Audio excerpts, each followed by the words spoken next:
బీజేపీతోనే గ్రామీణ వికాసం అనేటటువంటి కార్యక్రమాన్ని తెలంగాణ రాష్ట్ర వ్యాప్తంగా అన్ని బూతుల్లో కూడా నిర్వహించాలని చెప్పేసి రాష్ట్ర పార్టీ నిర్ణయించడం జరిగింది. ఆ కార్యక్రమంలో భాగంగా ఈరోజు బోధన్ నియోజకవర్గంలోని రెంజల్ మండలం, ఎడపల్లి మండలం, అదేవిధంగా నవిపేట మండలంలో వివిధ బూతుల్లో ఇంటింటికి విజిట్ కార్యక్రమాన్ని నిర్వహించడం జరిగింది.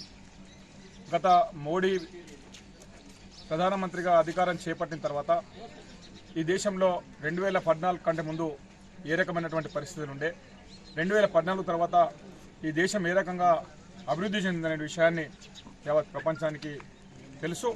కానీ గ్రామీణ ప్రాంతాల వికాసం కూడా భారతీయ జనతా పార్టీ ద్వారానే వికాసం జరుగుతుంది.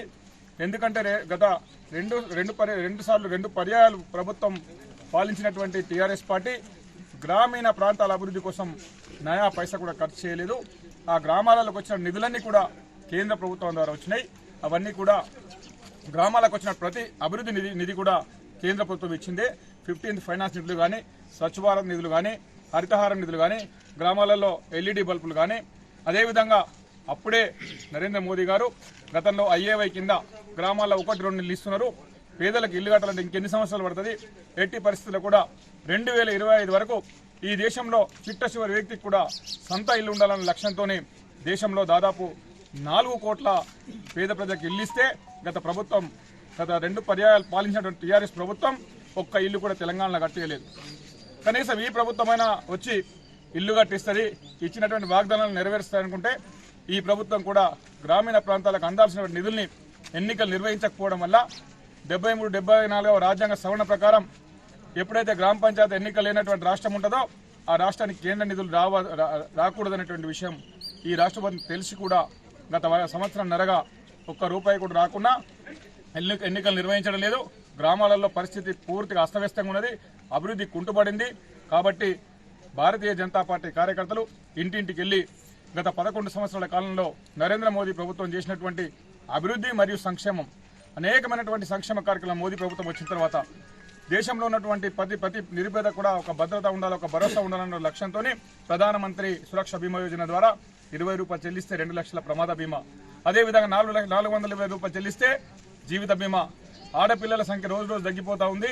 ఆడపిల్లలకు భరోసా ఇవ్వాలనే సంకల్పంతో సుకన్య సమృద్ధి యోజన, అదేవిధంగా పేద ప్రజలందరికీ కూడా ఉచిత రేషన్, దాదాపు 70 కోట్ల మందికి దేశంలో ఉచిత రేషన్, అదేవిధంగా ఆయుష్మాన్ భారత్ కింద నిరుపేద ఎవరు కూడా అనారోగ్యం పాలైతే వాళ్ళకి ఇబ్బంది కలగకూడదన్న ఉద్దేశంతోనే 5 లక్షల ఏదైతే ఆరోగ్య బీమా ఇచ్చిందో ప్రపంచంలో ఇక్కడ కూడా 50 కోట్ల మందికి వర్తింపజేస్తూ ఉన్నాడు. దేశంలో ఎప్పుడు కూడా రైతులకు ఇబ్బంది కలగదన్న ఉద్దేశంతోనే నరేంద్ర మోదీ ప్రభుత్వం వచ్చిన తర్వాత మూతపడ్డటువంటి ఎరువుల కర్మాగారాలన్నీ మన రామగుండం ఎరువుల ఫ్యాక్టరీ కానీ, యూపీలో కానీ అనేక ఎరువుల ఫ్యాక్టరీ తెరిపించి ఇప్పటివరకు ఎక్కడ కూడా రైతుల ఎరువుల కోసం లైన్లో నిలబడే పరిస్థితి లేదు. కాబట్టి నరేంద్ర మోదీ గారు ఒకవైపు దేశాన్ని ప్రపంచంలోనే 11వ ఆర్థిక వ్యవస్థను ఉన్నటువంటి మన ఆర్థిక వ్యవస్థని 4వ వ్యవస్థకు తీసుకొచ్చిండు. రేపు భవిష్యత్తులో భారతదేశాన్ని విశ్వగురువుగా తీర్చిదిద్దాలా, అదేవిధంగా గ్రామీణ ప్రాంతాల వికాసాన్ని మనం చేయాలనే సంకల్పంతో తెలంగాణలో కూడా భారతీయ జనతా పార్టీ కార్యకర్తలు ఇంటింటికి వెళ్ళి నరేంద్ర మోదీ ప్రభుత్వం చేసినటువంటి అభివృద్ధి మరియు సంక్షేమాన్ని ప్రజలకు వివరించాలని చెప్పేసి ఈ కార్యక్రమాన్ని తీసుకోవడం. గౌరవ పార్లమెంట్ సభ్యులు మొదటిసారి గెలిచినప్పుడు కూడా ఆయన 5 సంవత్సరాల కాలంలో 1 సంవత్సరం కోవిడ్ వచ్చి ప్రభుత్వం నిధులు ఇవ్వనప్పటికీ కూడా ఆ నిధుల్ని కోవిడ్కు డైవర్ట్ చేసినప్పటికీ కూడా 4 సంవత్సరాలు ఈ పార్లమెంట్లో ఉన్నటువంటి 7 నియోజకవర్గాలకు సమానంగా డబ్బులు పంచి ప్రతి అసెంబ్లీ నియోజకవర్గానికి సమానంగా డబ్బులు ఇచ్చి అన్ని నిధులను కూడా పూర్తి స్థాయిలో ఖర్చు చేసి ఈ నిధులు మనకు కొంత చాలనప్పటికీ కూడా ఇంకా వేరే నామినేటెడ్ రాజ్యసభ సభ్యుల నిధులు తీసుకొచ్చి కొన్ని ఆదర్శ గ్రామాలని కూడా డబ్బులు ఇవ్వడం జరిగింది. ఈరోజు ఈ బోధన్ నియోజకవర్గంలో రెంజల్ కానీ, ఎడపల్లి కానీ, నవీపేటలో కానీ వివిధ కమ్యూనిటీ హాళ్లకు, అదేవిధంగా వివిధ సంఘాలకు సంబంధించినటువంటి భవనాలకు కూడా ఈరోజు కొబ్బరికాయ కొట్టేటువంటి కార్యక్రమం ప్రారంభించే కార్యక్రమాన్ని నిర్వహించడం జరిగింది.